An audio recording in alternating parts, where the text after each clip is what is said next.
What's up, college football fans? Brandon Holmes here, one half of the Blue Bloods College Game Time podcast and YouTube channel, a place for the fans, by the fans, dropping fresh college sports content every day and live streaming a show every Monday night at 8 p.m. Eastern. Before we get into this big news today, go ahead and hit the subscribe button below and follow us on all our social media platforms as we get ready to dive into the college football landscape. All right.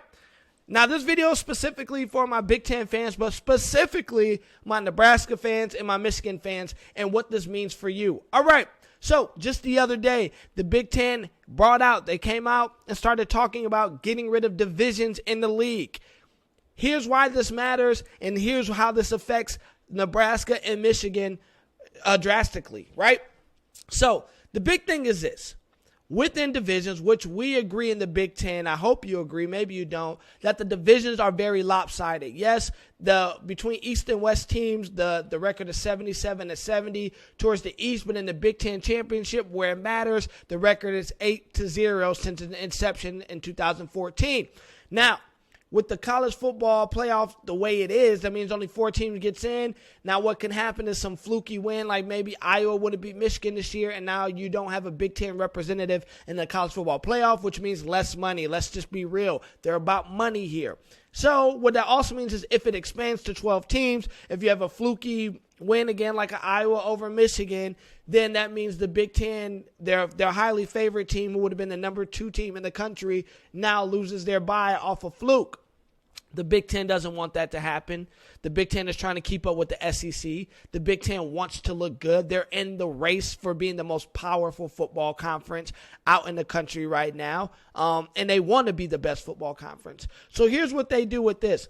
If you knock out the divisions, now the Big Ten championship game now becomes number 1 versus number 2. Big 12 has been doing it for some time now. It's gone well. The SEC is looking to adopt that model. It's going to go well. If the Big Ten adopts that model, it guarantees that one of their top 2 teams will make it into the Final Four of the playoff. And when they do eventually expand, both of those teams will still get in, and you potentially sneak a 3rd team in there. Right.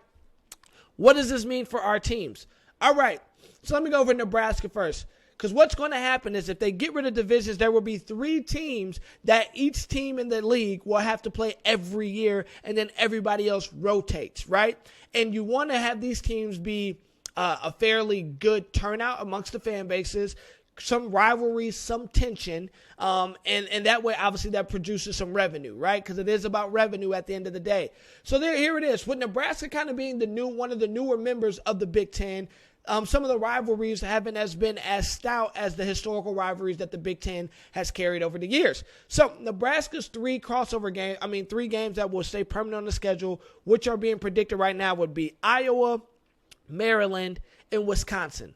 Iowa, Maryland, and Wisconsin. I like the Iowa pick. I think very close in geography, right? I think Wisconsin is a good one because Wisconsin is always good in the Big Ten West. And as I've said, if you watch some of my previous videos, Nebraska, I believe, is going to be really good this year. I think they're going to be a 8, maybe 9 win team this year. And with how they're recruiting and some of the coaching hires, I think they could potentially become that 8 to 10 win team in the very near future, especially with what they've done at the quarterback position with Casey Thompson and Chubba Purdy.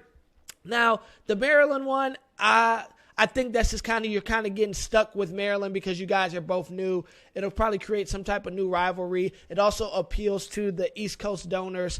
So I don't like the Maryland pick, but I understand the Iowa and Wisconsin. And with Nebraska being newer in the league, someone's going to get stuck with Maryland. I believe if Nebraska starts living up to the potential what Nebraska could do, as they start having meetings again and start trying to reconfigure some of these things, that matchup can get twisted if Nebraska begins to win more football games. And so I think I like those 3. And then the rest, that doesn't mean like that they wouldn't get Ohio State or that they wouldn't get a Michigan every so year, but those teams would rotate. So the 3 main games would be Iowa, Wisconsin, Maryland, and then every year or every other year you would definitely get like a Michigan State, a Penn State, or Ohio State. And I think that's fair. Now, for my Michigan faithful, Michigan, the 3 permanent games that they're looking at is potentially, obviously, Ohio State. That game cannot be, it's the biggest draw in Big Ten. It brings the most money no matter what program is up, what program is down. And especially this year with Michigan's record and what is looking like what's happening with Harbaugh as long as he stays,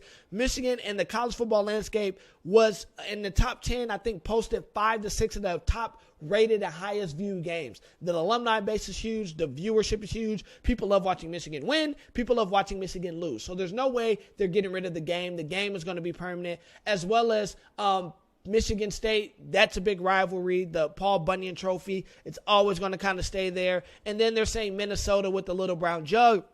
My thing with Michigan is this is what I would fight for if I'm Michigan. And it's twofold, right? Because I believe Minnesota's a win for us most years.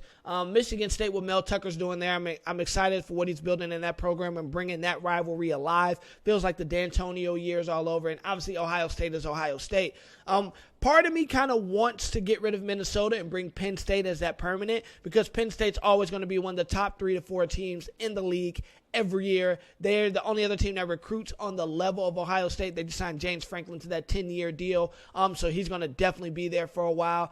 The only reason I'm against it is because Michigan would be the only team that would have essentially every year they would have 3 of the top 5 teams in the league to play, not including whatever crossover games happen, whether that's Wisconsin, whether that's Nebraska. And that would lead Michigan to have a pretty tough schedule every year. So if you give me Minnesota, which I feel comfortable beating every year, and then I know I always have to deal with at least Michigan State, Ohio State, I can live with that because those are 2 big rivalry games. So I'm very interested to see how this plays out. It's pretty much going to happen at this point. They're just trying to figure out the logistics of getting rid of the divisions, because at this point, the Big Ten does realize this. They want to compete for natties. They want to find their place in the college football playoff, not just for exposure, but let's be real, for revenue, for money. It does good things for the conference.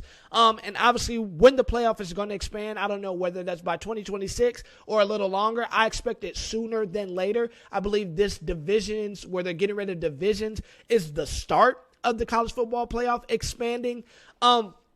I think the Big Ten is definitely starting to do this so they can get as many teams as possible. Because if it expands to 12 teams, you have to expect the SEC, their top 2 teams are going to get in every year. The Big Ten, as long as their top 2 teams are in the top 10, are going to get in every year. And those power conferences, the SEC and the Big Ten, are going to try to find a way to at least sneak a 3rd team in there if they can. And the way these leagues have been competitive, it's very possible. If you look at the breakdown of how everything broke down this year, and if it was a 12-team